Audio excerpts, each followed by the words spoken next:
Good morning मेरे प्यारे बच्चों, आप सभी का स्वागत है। देखिए फिर से मैं आपके लिए एक वीडियो लेकर आ गया हूँ वॉइसेस यानी कि active voice and passive voice. तो इसको हम थोड़ा अच्छे तरीके से समझेंगे, डिटेल में समझेंगे, उसके रूल्स भी क्लियर करेंगे, ठीक है। और हम इसके साथ साथ एग्जाम्पल भी प्रैक्टिस कर लेंगे।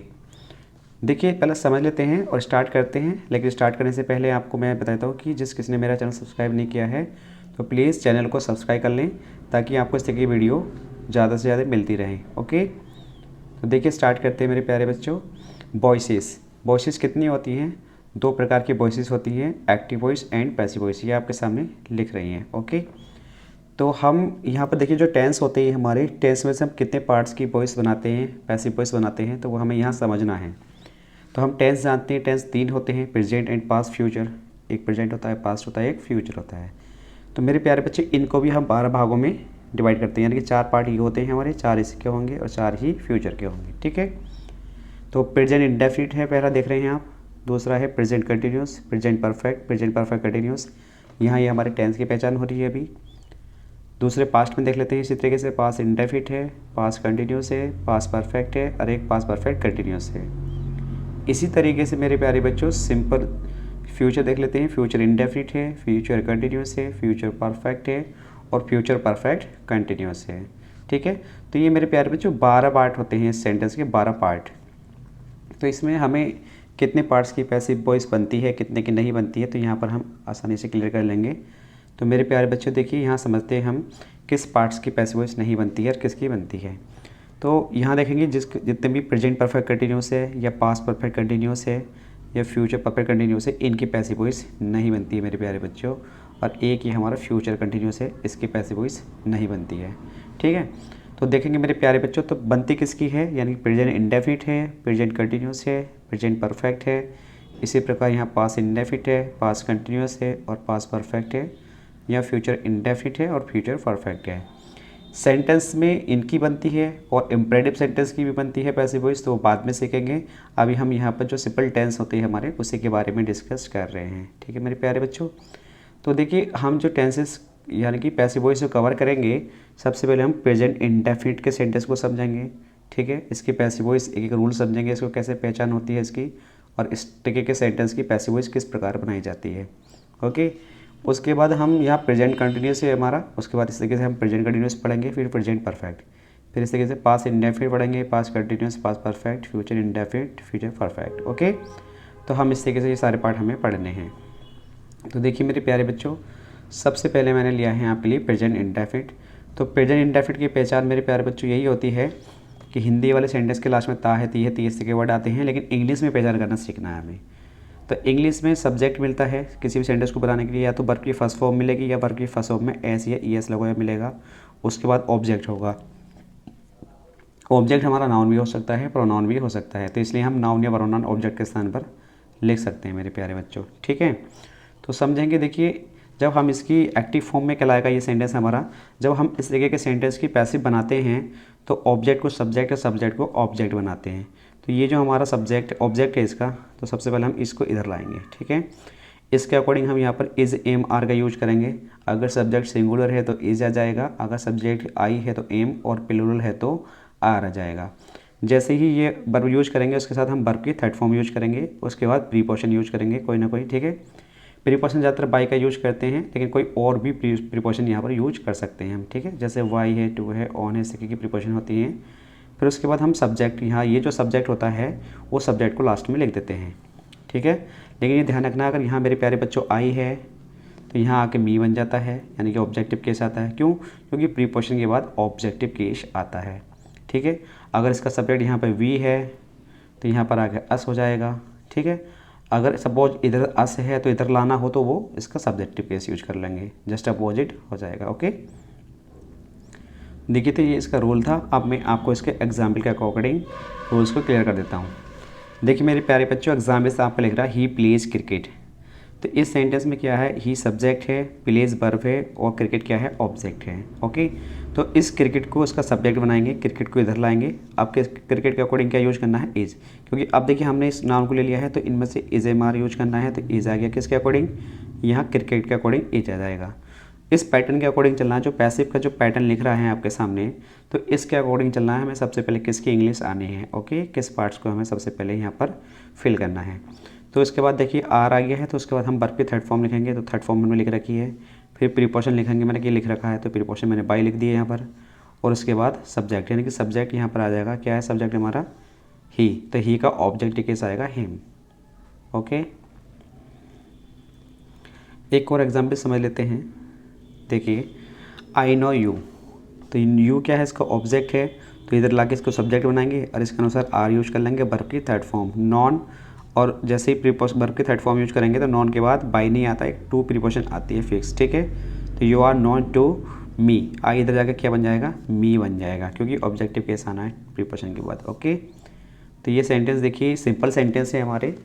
स्ट्रक्चर 4 बनते हैं प्रेजेंट इंडेफिनिट के, एक सिंपल बनता है, एक नेगेटिव बनता है, इंट्रोगेटिव के 2 स्ट्रक्चर बनते हैं, वो अभी आगे आपके सामने आ जाएंगे।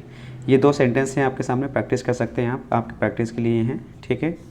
जैसे दीज बॉयज़ यहाँ पे सब्जेक्ट है, लाइक वर्ब है, और यहाँ मैथमेटिक्स क्या है, ऑब्जेक्ट है। तो मैथमेटिक्स की तरह जाएगा, और मैथमेटिक्स एक सिंगुलर सब्जेक्ट होता है, तो इसके साथ इज का यूज करते हैं, ठीक है। अगर आप इसको बनाना चाहें तो इस तरीके से बन जाएगा ये कि मैथमेटिक्स इज़ अ वर्ब के third form liked by these boys, by these boys, okay. जैसे राहुल ईट्स द फूड है, ये एग्जाम्पल आपको प्रैक्टिस करनी है, तो कैसे बन जाएगा, द फूड, ठीक है मेरे प्यारे बच्चों। द फूड के अनुसार क्या जाएगा, इज आ जाएगा, और वर्ब की थर्ड फॉर्म ईटन होती है, ईटन, उसके बाद बाई राहुल। नाउन है तो वो नाउन का नाउन ऐसे ही आ जाता है, ओके।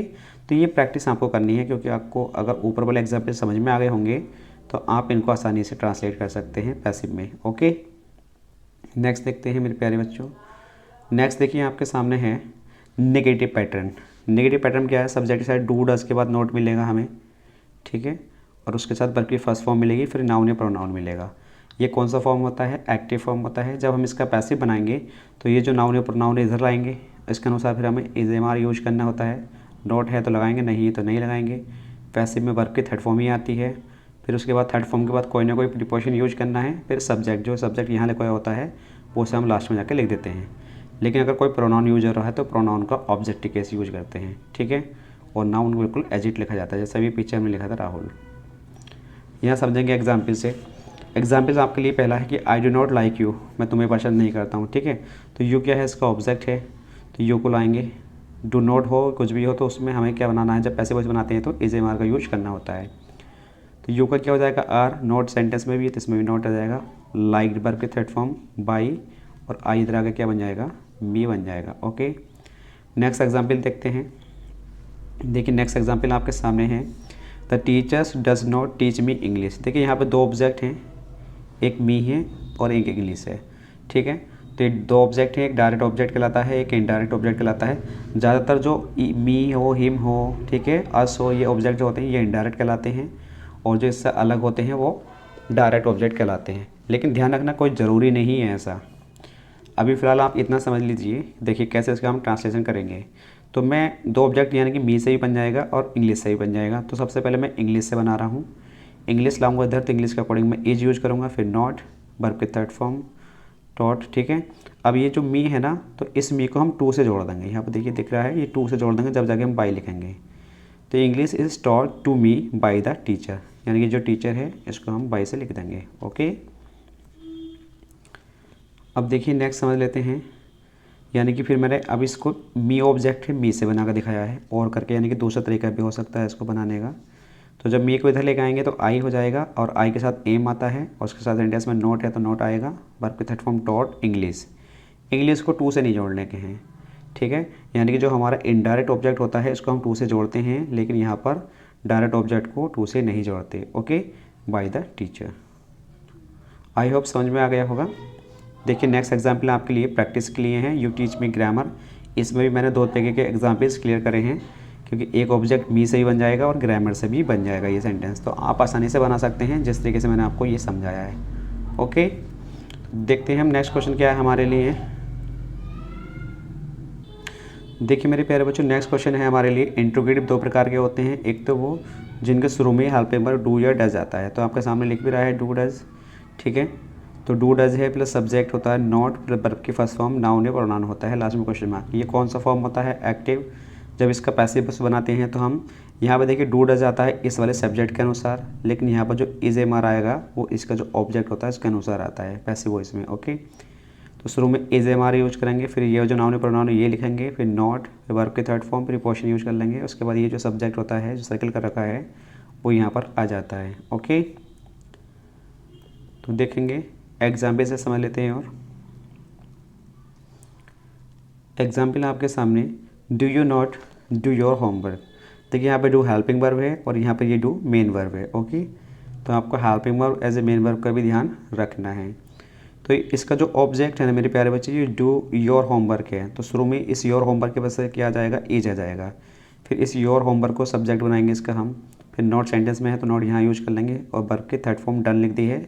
और जैसे वर्ब की थर्ड फॉर्म आती है उसके बाद हमें प्रीपोजिशन यूज करनी पड़ती है बाई, और यू इसका सब्जेक्ट है तो इधर जाके ये लिख देंगे। अगर मेरे प्यारे बच्चों आपसे कोई पूछने लगे यहाँ पर कि यू यहाँ पर ये कौन सा केस है और यहाँ पर ये कौन सा केस है, तो मेरे प्यारे बच्चों यू यहाँ पर सब्जेक्टिव केस है और यू यहाँ पर ऑब्जेक्टिव केस है। क्यों? क्योंकि मैंने आपको बता रखा कि प्रीपोजिशन के बाद कोई सा भी केस आता है तो वो ऑब्जेक्टिव केस होता है और यू का ऑब्जेक्ट यू ही होता है। ओके, नेक्स्ट एग्जाम्पल आपकी प्रैक्टिस के लिए है, आप इसको कर सकते हैं। Does he not complete my work, तो सिंपल सेंटेंस है, आसानी से इसको प्रैक्टिस कर लेना। आगे बढ़ते हैं मेरे प्यारे बच्चों। नेक्स्ट पैटर्न इसका सामने देखिए है कि इस तरीके का मिलेगा क्वेश्चन वर्ड, ये उसके बाद डू या डज, सब्जेक्ट, नॉट, वर्ब की फर्स्ट फॉर्म, नाउन या प्रोनाउन मिलेगा तो हमें ये सेंटेंस कहलाएगा हमारा एक्टिव फॉर्म में, प्रेजेंट इंडेफिनिट का ही टेंस होगा। जब हम इसका पैसिव बनाएंगे तो क्वेश्चन वर्ड की जगह क्वेश्चन वर्ड ही लिखना है एज इट सेम। ठीक है, और मेरे प्यारे बच्चों फिर उसके बाद हम इज एम आर का यूज करेंगे, लेकिन यहाँ पर जो डू डज आता है ये सब्जेक्ट इसके अनुसार आता है, लेकिन यहाँ जो इज एम आर आता है ये जो ऑब्जेक्ट इधर लाएंगे जब हम इसको तो इसके अनुसार यूज करेंगे। ओके, फिर नॉट, वर्ब के थर्ड फॉर्म, कोई ना कोई प्रीपोजिशन यूज करेंगे प्लस बाई सब्जेक्ट। ठीक है, तो अब एग्जाम्पल से समझ लेते हैं इसको अच्छे तरीके से। देखिए भाई एग्जाम्पल्स आपके सामने हैं कि why do you not do my work, तो क्वेश्चन वर्ड है यहाँ आपके सामने, तो क्वेश्चन वर्ड ऐसे ही लिखना है। यहाँ डू किसके अकॉर्डिंग आया है, यू के अकॉर्डिंग आया है, लेकिन यहाँ पर यू इज जो आया है किसके अकॉर्डिंग आया, माई वर्क के। तो माई वर्क को क्योंकि इसका इधर सब्जेक्ट बनाना है तो by his my work, not, verb के थर्ड फॉर्म डन, जैसे ही डन आती है तो उसके बाद प्रीपोजिशन बाई यूज करके हम यू लिख देंगे, क्यों यू का सब्जेक्ट यू का ऑब्जेक्ट यू ही होता है। ओके, नेक्स्ट क्वेश्चन आपके प्रैक्टिस के लिए हैं, आप इसको आसानी से कर सकते हैं। ठीक है, तो आज की वीडियो में इतने रखते हैं। देखिए यहाँ पे हमने सिर्फ अभी प्रेजेंट इंडेफिनिट कवर किया है। इसके 4 तरीके के सेंटेंस होते हैं, सिंपल, नेगेटिव, इंट्रोगेटिव, 2 प्रकार के होते हैं, तो हमने ये कवर कर लिया है। इसकी मोर देन प्रैक्टिस एग्जाम में से मैंने आपको करा दी है और समझ सकते हैं आप, प्रैक्टिस अपनी बुक से कर सकते हैं इसी रूल्स पर। आपको अगर अपनी बुक से प्रैक्टिस करनी है मेरे प्यारे बच्चों तो आपको ध्यान रखना है ये जो पैटर्न है ये ज़्यादा इंपॉर्टेंट है, ये आपको ध्यान रखना है, क्योंकि सेंटेंस जो मिलेगा वो आपको इस वाले पैटर्न के बेस पर मिल जाएगा एक्सरसाइज में, लेकिन अब जब उसका पैसिव वॉइस बनाएंगे तो ये वाला स्ट्रक्चर जो लिखा है ना मैंने पैसिव के, ये नहीं मिलेंगे आपको मेरे प्यारे बच्चों। तो आपको इसमें ध्यान रखना है कि ये स्ट्रक्चर आपको प्रैक्टिस करने हैं, इससे आप किसी भी सेंटेंस की प्रेजेंट इंडेफिनिट की पैसिव वॉइस बना सकते हैं। ओके, देखते हैं नेक्स्ट पार्ट क्या है। नेक्स्ट में कुछ नहीं है मेरे प्यारे बच्चों, तो ये हमारा फर्स्ट पार्ट था और इसके बाद हम प्रेजेंट कंटिन्यूस लेकर आएंगे तो उसको पढ़ना है। और देखिए चैनल को सब्सक्राइब जरूर कर लेना, पेनकिलर 315 है यूट्यूब पे जाके, ताकि इस तरह की वीडियो आपको ज़्यादा से ज़्यादा मिलते रहें। Thank you everyone.